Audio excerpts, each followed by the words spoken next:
The audio commentary. It's a dying art form, but here at One Track Mind, I, your wonky yet affable host Ryan Luis Rodriguez, analyze film through the prism of these embryonic forms of podcasting, one audio commentary at a time.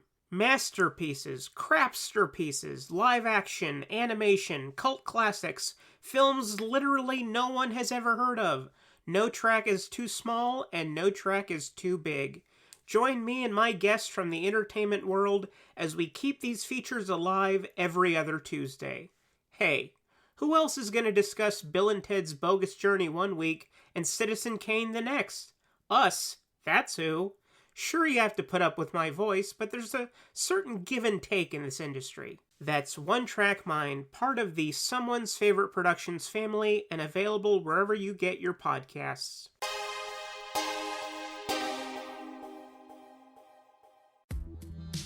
Hello, this is Chris Haskell from They Live by Film.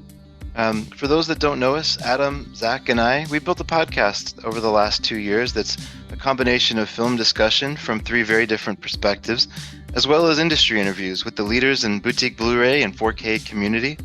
We started with Dev Crocodile, but over time we've been lucky enough to speak with Arrow Video, Severin, Mondo Macabro, Vinegar Syndrome, Radiance, Indicator, most of the OCN partner labels. It's been a blast.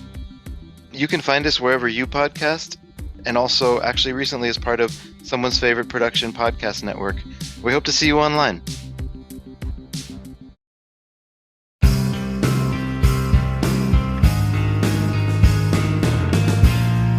We are Big Way Media.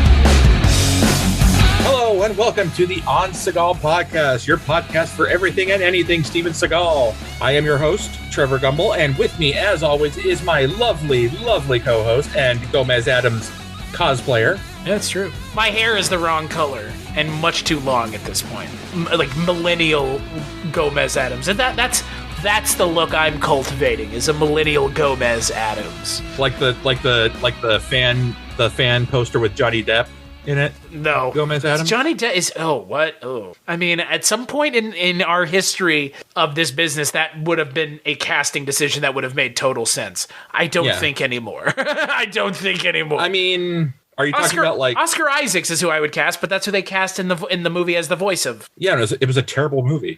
Well, the first one, at least. I haven't seen the second one. I haven't seen any of them. There are one set of Addams Family movies that are for me, and those are the ones from the 90s that Barry Sonnet. Yeah. You can't... Okay, when they tried to do a third one with Tim Curry and Daryl Hannah... I kind of liked it. I saw it way too many times as a kid. It was one of those VHSs. It was one of those VHSs we just happened to own. Yeah, well, it didn't have like its own purple cover or some shit like that. Something, and then there was like, Tim Curry was Gomez, Daryl Hannah was Morticia. I mean, Tim Curry as Gomez was a good effort. There was somebody in the movie who was a villain who's just like a character actor. It was probably like Michael McKean or something. I don't know. There was some other character actor. Maybe it was Ed Begley Jr. Yeah, I think Ed Begley Jr. was in it. That may have been. That may be. Estelle Harris was in it. The late Estelle Harris, we just lost recently. Yeah, but we're not here to talk about that. No, we're not here to talk about the Addams Family. You got to introduce yourself, man. Yeah, I'm Chris Dashiu, but I'm not Steven Seagal, and I didn't spend 24 hours with Steven Seagal either. No, we didn't, which is a video that's been like making its way around the internet recently. We both watched it separate from one another, apparently. I didn't watch the whole thing. I only saw parts. Oh, I did. It's 2 parts. Okay. Yeah. I will say it's interesting. I think our perception of Seagal is a valid one, and I think that our belief in who he thinks he is a valid one. Yeah. But it's really what I think is very interesting. And again, I'm just taking the bad stuff away, just for the time being. I'm not giving him a pass. I'm not saying what he did is okay, but just removing all the things that he did, all the allegations. Mm-hmm. it is very clear to me in watching that footage that was put together that Steven Seagal, and I've said it before on this show, and I feel rather vindicated, Steven Seagal is a master Aikido instructor, practitioner. He knows what he's doing. Watching him literally just... And like, he's like, I can get you like this, I can get you like this, I can get you. And he's just holding the guy's hand, and he's just manipulating it. This guy's hand. I can get you here. I can do this. And it's like, you know what? It does come through in the early movies, not so much in the new stuff, but in something like what we're going to talk about on this episode. Yeah, I think he's still that version of himself that he perceives himself to be. I think is movies, these early movies, are the closest it ever gets to his believed perception of himself. Well, what I got from the video, other than, he still knows what he's doing. It's really kind of fascinating to see him do what he does best and talk about it. Right. When he talks about Aikido or any martial arts that he knows, it's kind of fascinating to hear him discuss it because he has a passion for it. Yeah. This is what he loves to do. And he gets rather high level with it. He gets pretty metaphysical and rather insightful. Yeah. And is he regurging what other people are saying? Maybe. Again, I'm not a martial artist expert, so I don't know. But he's saying, the way he's saying it and the things that he's saying, I believe, like you said, with full conviction, this guy is a legit martial arts practitioner. Well, I think since as we've discussed on previous episodes, for him, coming from the video, it's not just physical. It's a very spiritual for him. It's almost like a religion. Yeah. He talks about it like he talks about a religion, like he's trying, like a Christian trying to get someone to come to Christ. This is a guy who's trying to emphasize the glory of Aikido and all that stuff. And the beliefs that come along with it. I mean, it's a belief system like anything else. It really is. Yeah. The guy talking to him, this guy who was doing the thing isn't just some random, chump who doesn't know anything. This is a guy who does karate professional. He is also a martial arts practitioner. Yeah. Yeah. So, it's not like some random chump off the street with Steven Seagal just, making it too easy for him. This is a guy who actually knows what he's doing. And Steven Seagal still has the ability to take him down. And it kind of... And what you say is interesting to hear him explain how he uses the parts of his body the way he does, because Aikido is very much about how samurais were protecting themselves on the battlefield. And so it's utilizing your arms and legs like weapons, like literally like weapons, not like, oh, your hands are figuratively weapons. No, you're literally supposed to use your leg like a spear, your arm like a sword or a dagger to use it. And he does it in the video. You see him with his hand, and he presses it against the guy really hard. And the guy's like, holy shit, that really hurt. And it's like, yeah, I work on this power and the ability to do this every day to sharpen my skill. Have you ever wanted to dive deeper into the horror movies you love? Beyond the Blood is a horror podcast for fans who want more than just surface level screams. We do deep dives into the movies that shaped us, digging into director commentaries, behind the scenes stories, deleted scenes, and the special features that most people skip. Each episode is a love letter to the genre. We break down how these films were made, the creative risks that paid off or didn't, and the lasting impact they've had on the genre as a whole. From 70s slashers to modern nightmares, we celebrate the craft, chaos, and characters that keep us coming back. If you're the kind of fan who rewatches movies with the commentary on, or you simply grew up in the video store horror aisle, the Beyond the Blood podcast was made for you. New episodes every single week. Subscribe, and let's dig deep. Welcome to the Beyond the Blood podcast. I don't know. It painted Steven Seagal in a much more sympathetic light than I would say a lot of things that I have seen about Steven Seagal in the last decade. Again, everybody has those Steven Seagal stories that give them some level of credibility and clout. We joked about it with Richard on the Under Siege 2 episode. Yeah. But that's the thing now, is clowning on Steven Seagal. And then you see him and he's just this kind of overweight older guy who is just he's pontificating a little bit, but again, he knows what he's talking about. I know that much. I didn't get the feeling watching the video that he was bullshitting or posturing for the camera. No, he seemed very genuine. It's very strange. Yeah, and like you said, there have been many stories. There have been many, Richard told one. I mean, we've heard all this. You can find so many of these stories. Again, everybody seemingly, like Richard said, everybody has a Seagal story at this point. Yeah, but we're not talking about Steven Seagal as a person. We're talking about Steven Seagal as an Aikido master. Right. I mean, his knowledge of Aikido is kind of non-debatable. Right. It's almost like I don't know anyone who speaks as broadly about that as he is able to. He might be like one of the better experts on it, I would assume. But I think in a way it kind of makes it sadder that he hasn't put more effort into his films. I will. You know what? I will say this. Honest to God. Mm-hmm. And this may color the way this show goes from here on out. Okay. The best way to watch these movies may be as Steven Seagal is reluctant to be in them. Okay. And I say that because he seems rather charismatic in this video when he's talking to the guy. And is he rather matter of fact? Sure, but he's also I think he's rather charismatic.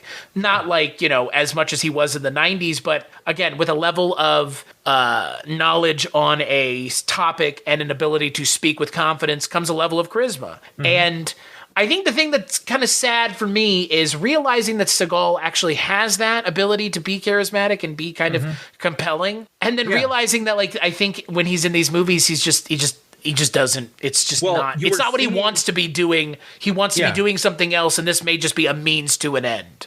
Well, you were seeing the Seagal that we had in the early 90s, and you were seeing the personality that made him a juggernaut for a couple years. He was doing Aikido in all those movies. Yeah. And then where did he stop doing Aikido? Where did he stop? What was the movie where he stopped? It was Under Siege.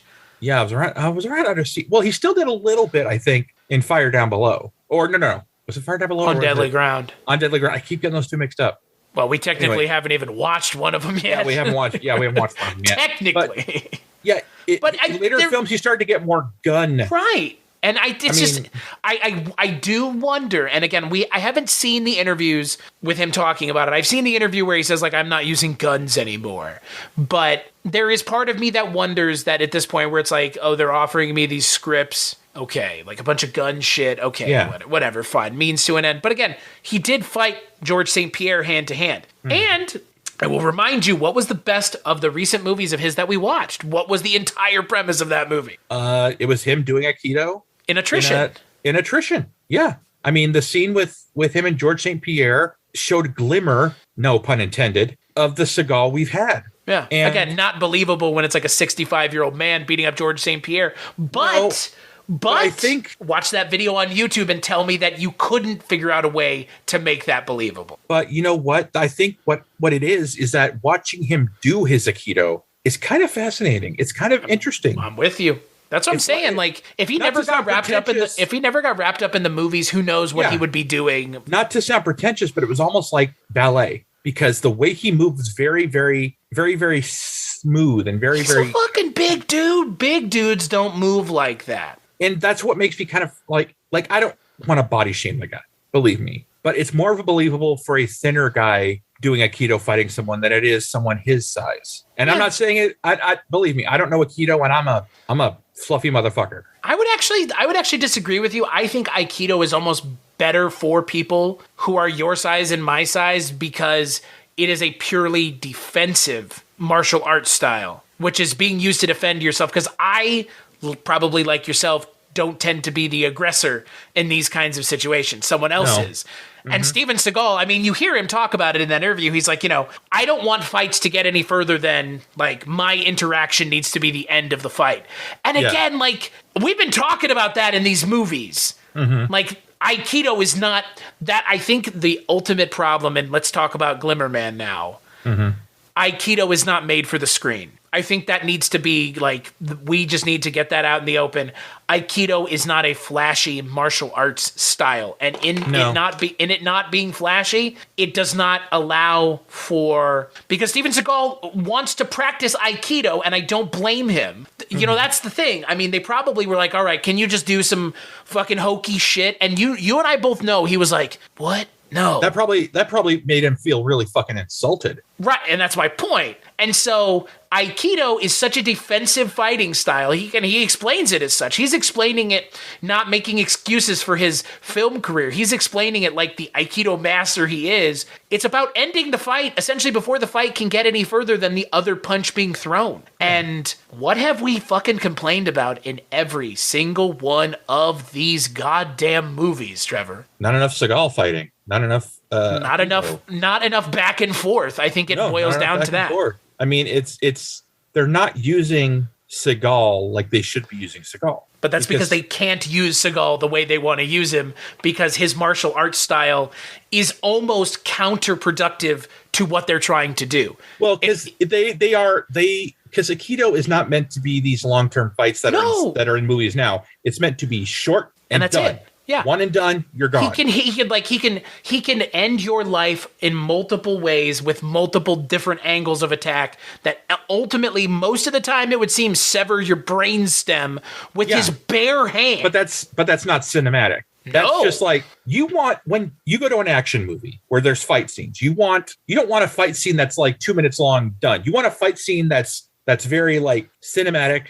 It's a microcosm of the movie in and of itself. It has rises and falls in the fight scene. The best ones, like we talked about this last time, the fight scene in Commando. Yeah. There's a back and forth. There's a push and a pull. There's a give and a take. That's the best fight scene, is it has, all right, the villain's going to get his, now the hero's going to get his. And then back and forth. And just as you think the villain's about to kill the hero turns it around. You know, like those are the best ones. With this, it's like, nope, but that's the intent. Like, I guess I can't fault them in a way. I don't. But it's not inherently cinematic, like you've said. It's just, it is what it is. I mean, that's why they added the guns, I guess. Like, all right, Steve. Well, we can't really. You don't. And again, you and I both know it was not. We can't. It's you won't.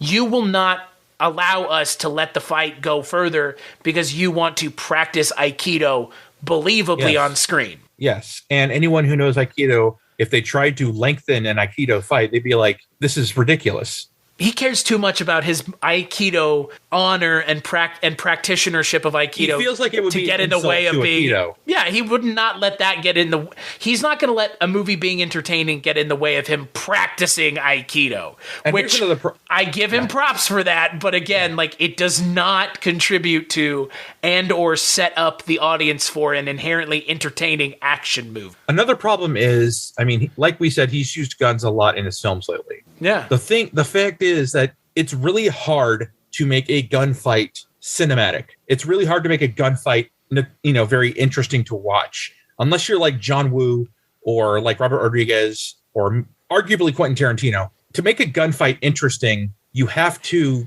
And I don't know if I honestly, I was worried you were going to say Tarantino. I said arguably. Would you argue that, or would you argue against it? I'd probably more argue against it. I'm thinking more Woo and Rodriguez than Tarantino. I'm with you. But John Woo for sure. Rodriguez for sure. To make a gun, like in his films, the gunfights have been just not interesting, not just kind of boring. Very matter of fact. But then again, that's a lot of action films lately. Making a gunfight at least there's not quick cuts. True. But I mean, Seagal doesn't do well with a gun. He does well with his arms and his fists. Right. He's in that to make your film more interesting. But again, the problem is unless you're throwing hundreds of guys at him, there's no believable way. You have to literally isolate the villains until the end of the movie, because the moment they get into a fist fight with Seagal, they have to die. Yeah, that is the Aikido philosophy, is I have to incapacitate you before the fight gets started. Well, let's think about how the villains have died in his films.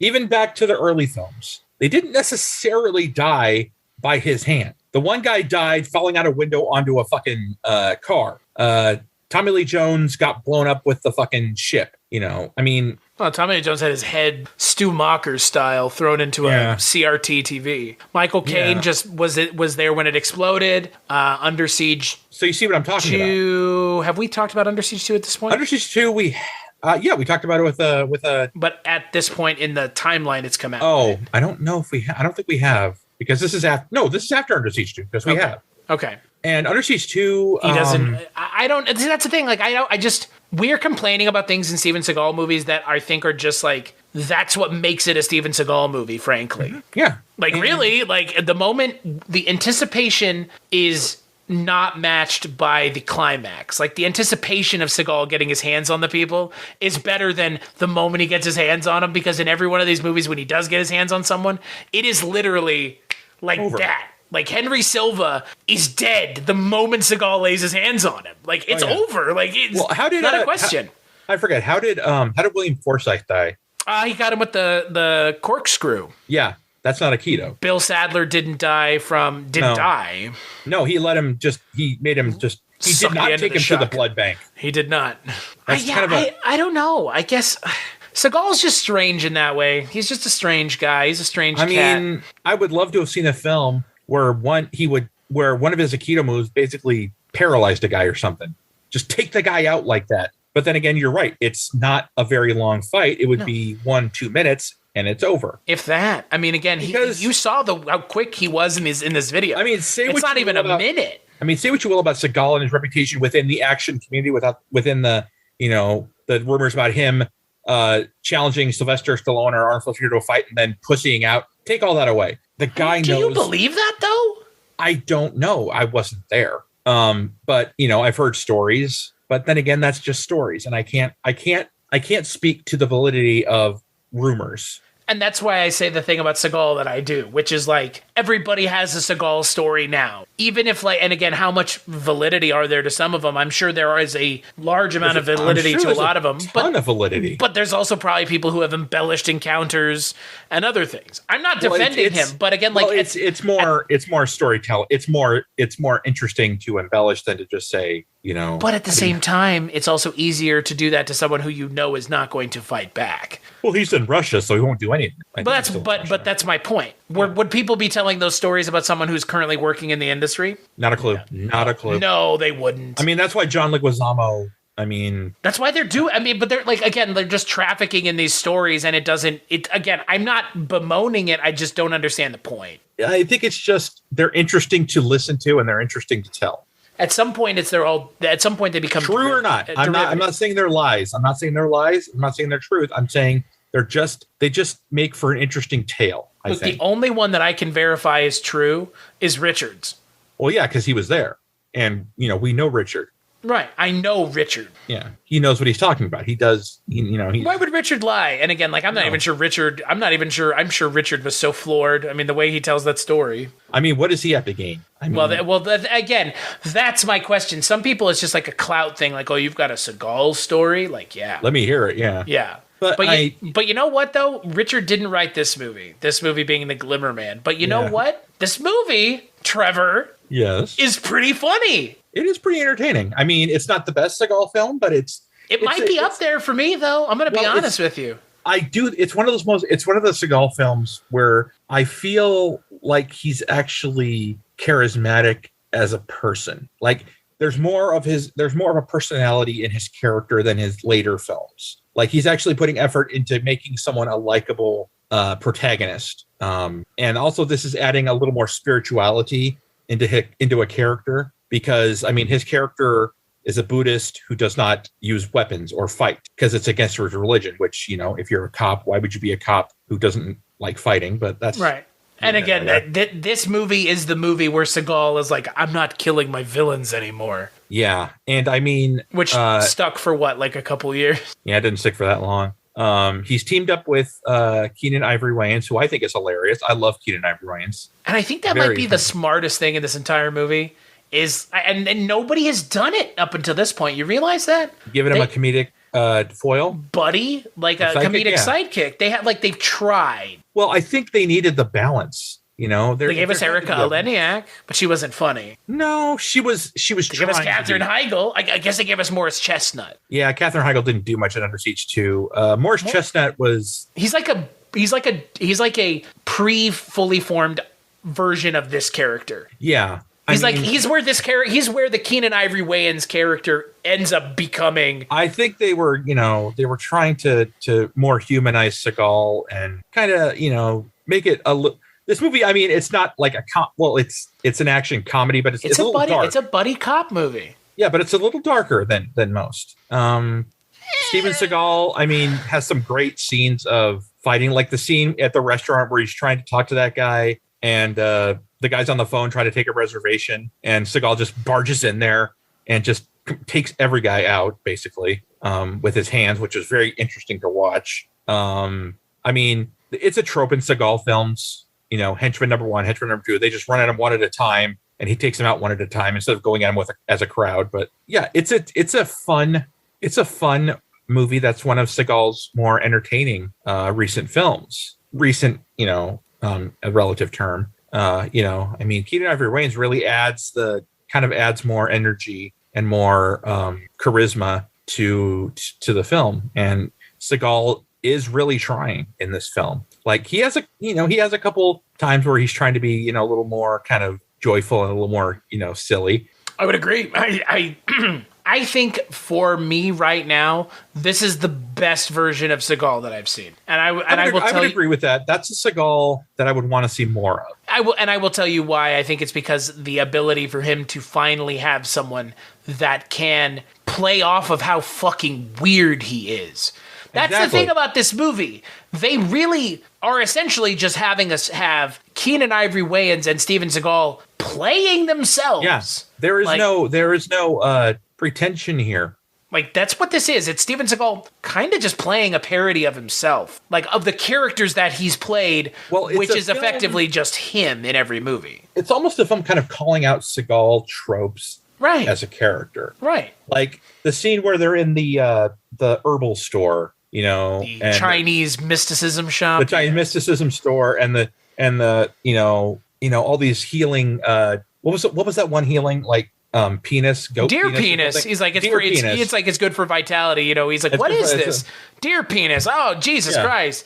But it's again, like, it's kind of like, it's like, yeah, we know that he's into this, like, Eastern mysticism shit. Like, again, it's like shit as in like the very like pop culturized version that Steven Seagal is kind of like his Nehru jackets and all that. Like that, the stuff that he's known for, they kind of make fun of it in this movie. Yeah, I appreciate that.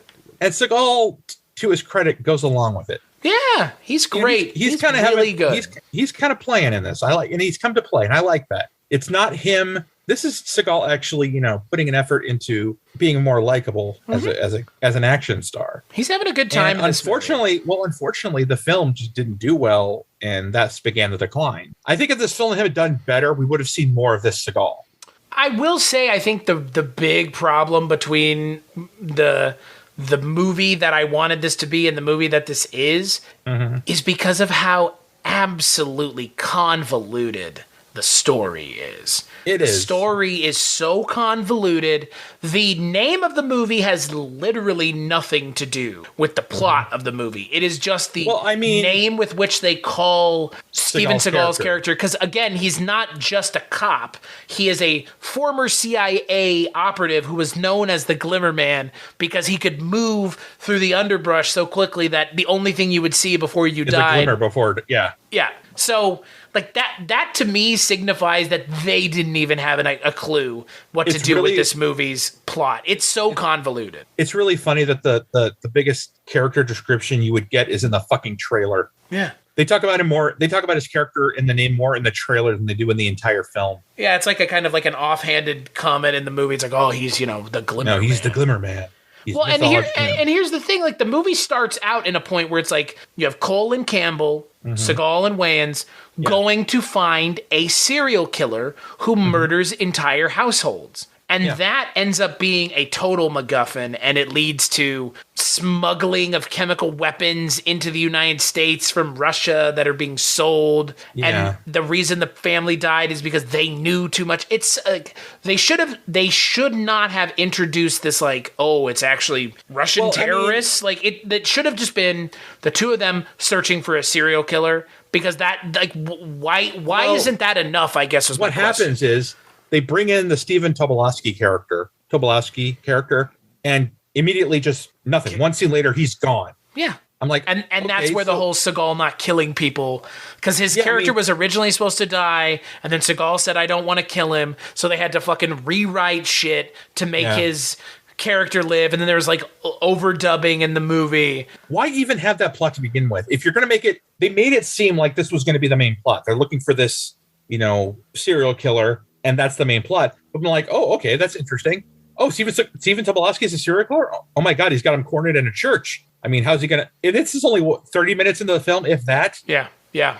And one scene later, Steven Tobolowsky's character is completely gone from the film. And now we're on to a new thing. Right. Well, there's no plot. But it's somehow still sideways. It somehow still is tied into the original plot. Well, and then we have this other kind of plot where Steven Seagal goes into this school because this kid is holding this class hostage because I think his girlfriend broke up with him or something like that.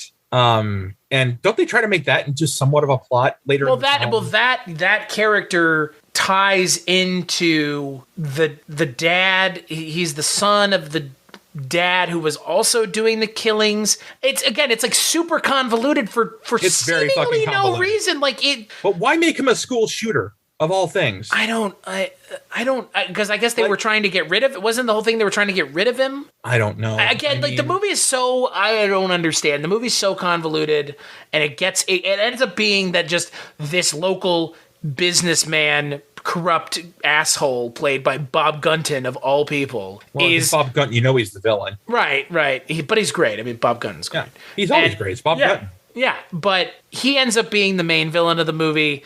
And the information they get on him comes from Brian Cox, of all people. The Brian Cox role in this movie was originally supposed to be played by Tommy Lee Jones, which would have been fucking great and hilarious. I love Brian Cox. Brian Cox is fantastic. Imagining Tommy Lee Jones in that role would have been so really... Because Brian Cox, his character is like, just wears a robe around a pool, kind of just... Yeah. He's so good, though. He's an ultra-rich sleaze bag. Yeah. Having other people do his dirty work. And I would have loved to have seen Tommy Lee Jones in that role. But Brian Cox did a great job. But that's also convoluted because you have one guy reporting to another guy who's reporting to another guy to kill these other people. Yeah, it's... What the fuck? Yeah, it's like they needed one... They needed one more pass on the script because there's just some kind of these weird, you could take the character of Steven Tobolowsky out of the movie completely. He's a MacGuffin. Absolutely. He's there only, again, the problem is with that character, if you're going to introduce a character that's a false killer or false flag, one of two killers, because he's technically, red herring. You can't introduce him and then get rid of him the next scene. You got to give the audience a couple scenes to kind of see what he's doing and kind of lead us down the wrong path. I mean, especially if you're using an actor like Steven Tobolowsky. Right. Well, that's my point. Steven Tobolowsky can play this kind of character. Yeah, they didn't have to make this so convoluted. They could have actually made him the character and put that scene at the very end of the film. And I wonder, because there is that kind of weird connection where it's like Seagal, doesn't Brian Cox know Seagal? They know who Seagal is. Isn't there something about, that, something right? More on that, yeah. I mean, we're not even talking about the Keenan Ivory Wayans aspect of the film. Super weird. What a weird character. And he's obsessed with Casablanca. Were they trying to make a coded little No, they're trying to make a Rush Hour meets Seven kind of thing. I don't know. Well, this is pre both of those. Was this pre Rush Hour? Rush Hour came out in 97. Yeah, but Seven came out in 95. That's the thing. I think the Rush Hour thing I don't think is earned, but I would agree with you that again, that's why I was saying it feels like it needed another pass. Yeah, because. There again, you said that there's the darker aspect to the movie. The serial killer, the family man, don't forget at the beginning of the movie, there is even the thing where Seagal is possibly being investigated for being the serial killer because the woman that dies was his former wife. Yeah. And that, they go nowhere with that. They go nowhere with the framing aspect where the killer's trying to make Seagal look like the bad guy. It's like you think they're going to make it a major part of the plot. It's like, okay, now Seagal has to clear his good name with the precinct, but no, that's cleared up in 5 minutes. Yeah, it's like they just had all these ideas and said, let's just throw, instead of taking 2 or 3 ideas and fully walking down the path and developing them completely, they took 8 ideas and just crammed them into this movie because on top of everything else, this movie is only 90 minutes, and it manages to somehow tie itself into a really complex knot in 90 minutes. It really stretched out shit to make it 90 minutes. Like without the Steven Tobolowsky scene or a lot of the other extraneous scenes, this movie would have been an hour, if that. And again, like they could have really like taken some of these like ideas, like the serial killer idea, and really run with it and given the movie some like emotional stakes and something something more than what they gave us now, which is like it's like a serial killer movie with like a crime mob underworld movie with a Steven Seagal movie plus a comedy, and it's like one of these things works and the other three don't really. Seagal, his past films, he's never really dealt with a serial killer. He's dealt with a mob.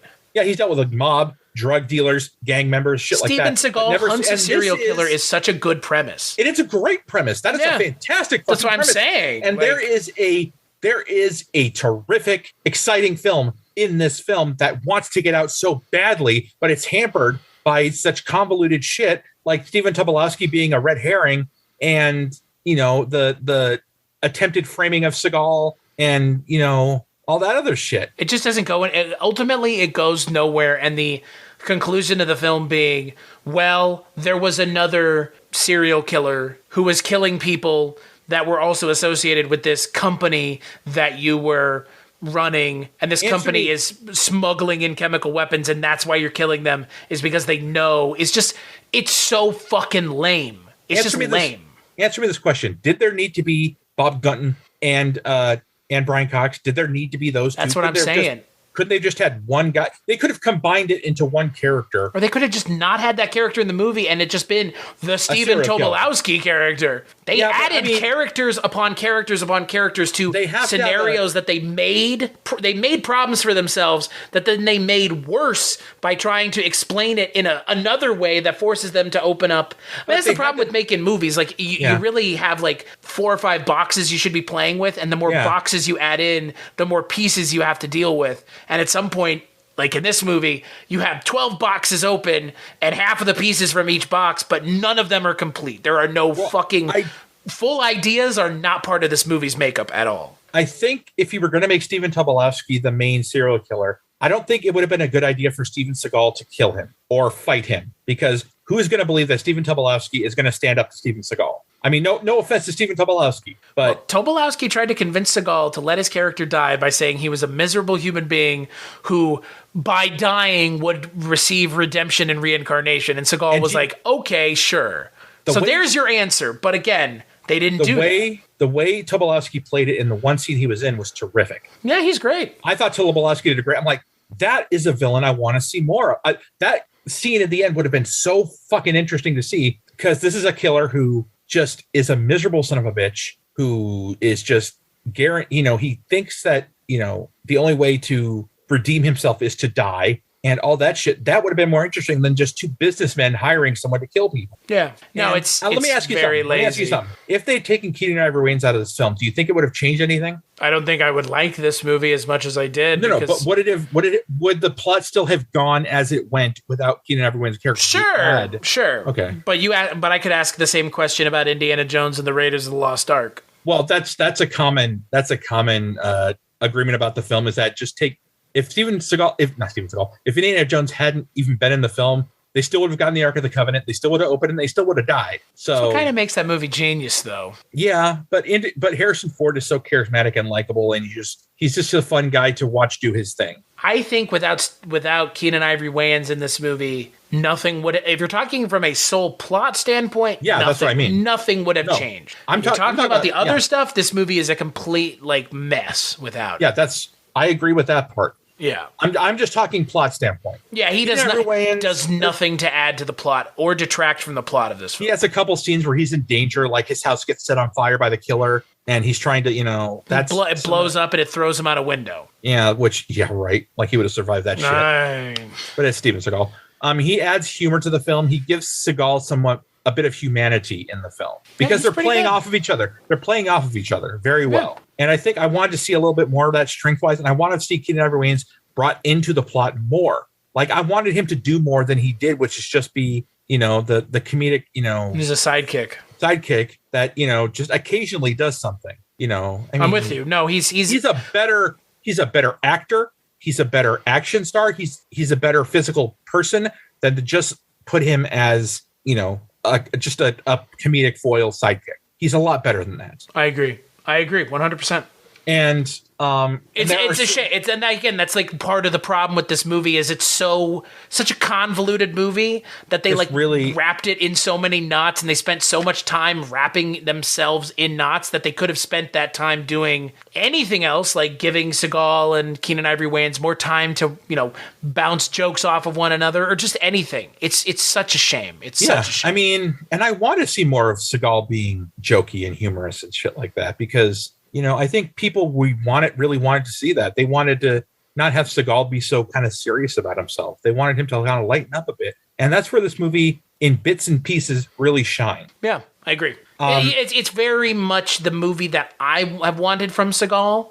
It's not all the way there, but it's closer than anything else has been to the movie that I think would have really had some sustainability for Seagal's career. Because again, like you mentioned, you can only do the stoic, serious action guy so much. You can do it in multiple genres. You could be Clint Eastwood and do it in Dirty Harry and do it in the Westerns and, do the Eiger Sanction and shit like that. Yeah. But Seagal, I don't think he has that range or he never got offered those projects. No, he never tried.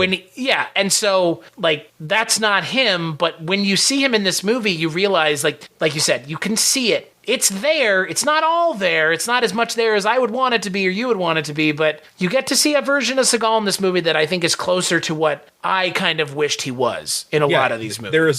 There is a seed that is planted and then promptly destroyed. Yeah, well. Can we talk about the autopsy scene? Because that's a scene that's been in my head since I've seen it.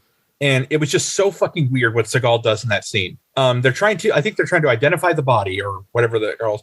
And Seagal just takes the scalpel, cuts the girl's breast open, and takes out her implant. Yeah. And by the way, the implant is clean and untouched. Right. Yeah. That is really, really fucking weird. I mean, I don't think cops do that. Like this. They're not the coroner. No. No. I mean, it seemed like it was a very clinical slice into her breast give me that.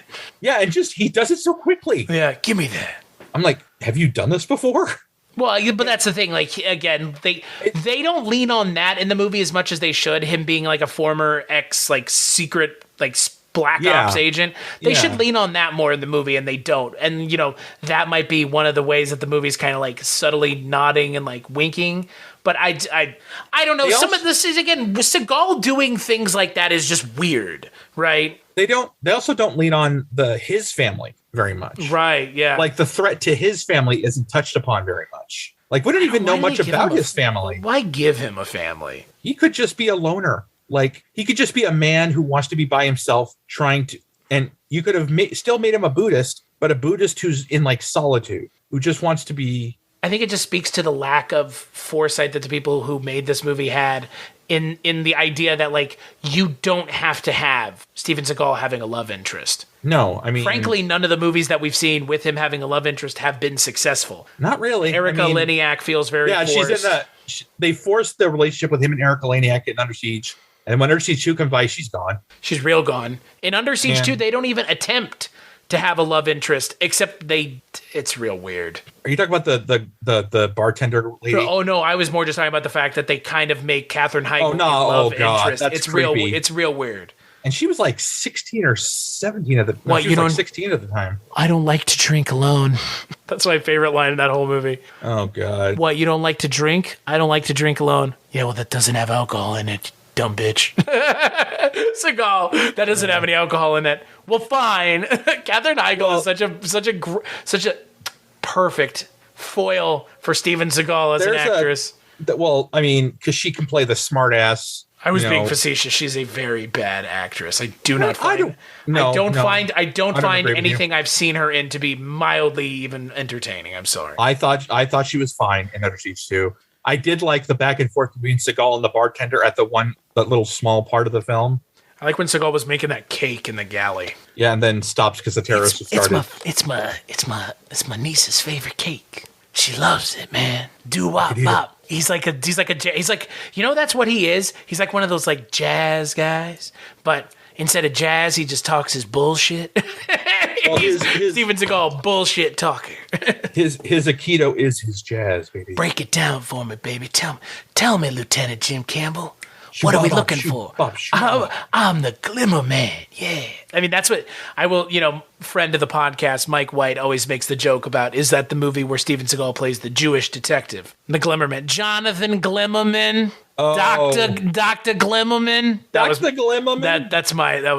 That's our joke. That's like when I call Spider-Man Spiderman. He's great, right? Mike White? Yeah, that's what I was asking awesome. about. Yeah. This movie's okay, though, yeah? I mean, it's not... It's a more tolerable Seagal film than we've been watching. His more recent stuff, sure. I would say this is kind of a logical progression of his early stuff. It's not as violent or necessarily as like extremely dark. It's as barely an action movie. As is marked for death or hard to kill films. It's very lighthearted. It's like they were trying to make Seven into a buddy cop movie. Yeah, but again, they missed it completely. That's the movie that they should have made. A serial killer shouldn't have to have a committee. Right.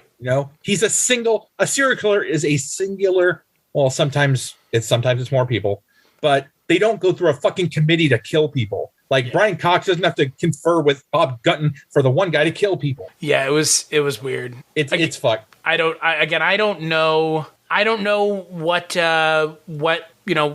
they were thinking. Kevin Broadbent, his script. I would love to read his script on this movie because I would love to know how close it is to the script versus the movie. Because again, we know that Seagal comes in and changes things based on what he loves wants. To change things. Well, hey, he's an idiosyncratic guy. I get it. Yeah, I can't give someone a hard time for being weird when this is the industry that weirdos work in. Well, I want to believe that Broadbent's script is more of what we want. I don't know. I doubt it. I don't know how to get a hold of him. Right, Mr. Nice Broadbent.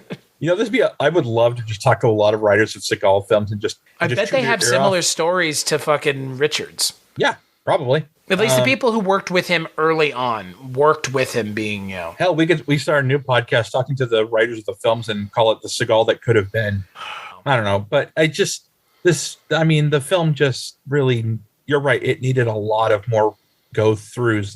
They needed an extra pass or two. Again, there's a good movie there. It's a great concept. It's an interesting concept, but this could have been one of Steven Seagal's best films. It could have. I do not disagree with you when you say This could have been the film that changed people's perceptions of Seagal. This could have been the film that totally put his career in a different, better path. But unfortunately, I mean, he was sabotaged by a terrible, convoluted plot and not giving him more of the comic foil's, ability. It just needed to be rewritten. It just needed a pass on the actual story, the meat of this movie. Because I think the interactions with the characters are good. Mm-hmm. There just needed to be more of them. There needs to actually be action in this movie. How's that?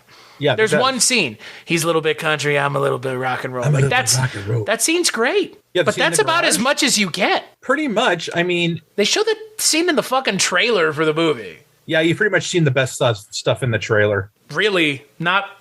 You really have. I mean, I know we talked about this film being one of Seagal's better films. I think that's more of the what could have been.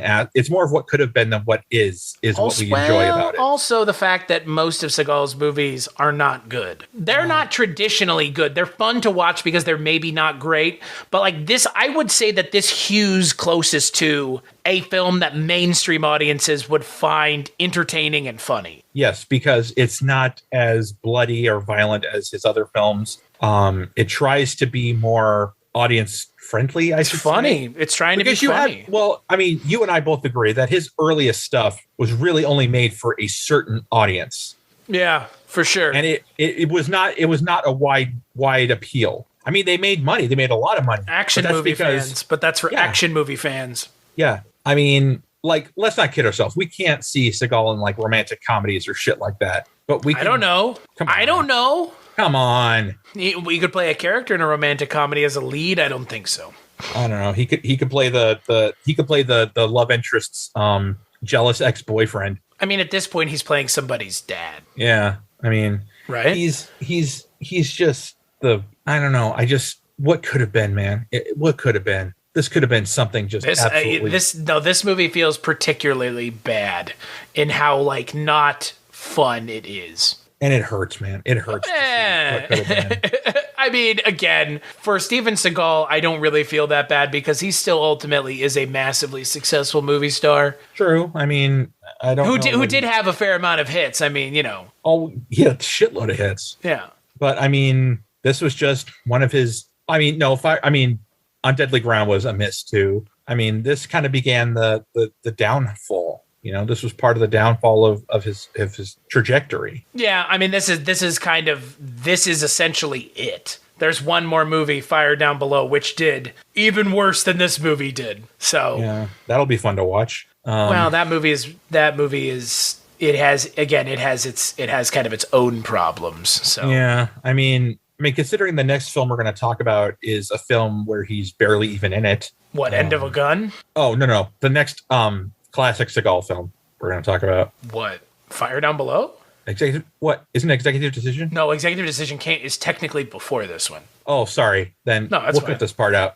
The next, so Trevor, on the next episode of On Seagal, what are we talking? End of a Gun. It's literally Cartels, but not Cartels. It's the one that has Florian Piercik Jr. in it, but it's the movie he's in that's not Killing Salazar. Wait, have we watched it yet? Yes, I have the episode edited and ready to go. That's how I know what it is. That's how sad. That's how fucking sad this is. It's the movie where he shoots that woman at the end of the movie. She's about to betray him, and he that's the one. He murks her ass at the end of the movie. I remember that one. Yeah, I remember that one. That's actually the somewhat decent fight scene in the garage at the end, or was that? Yeah, that's Cartels, isn't it? I don't fucking know.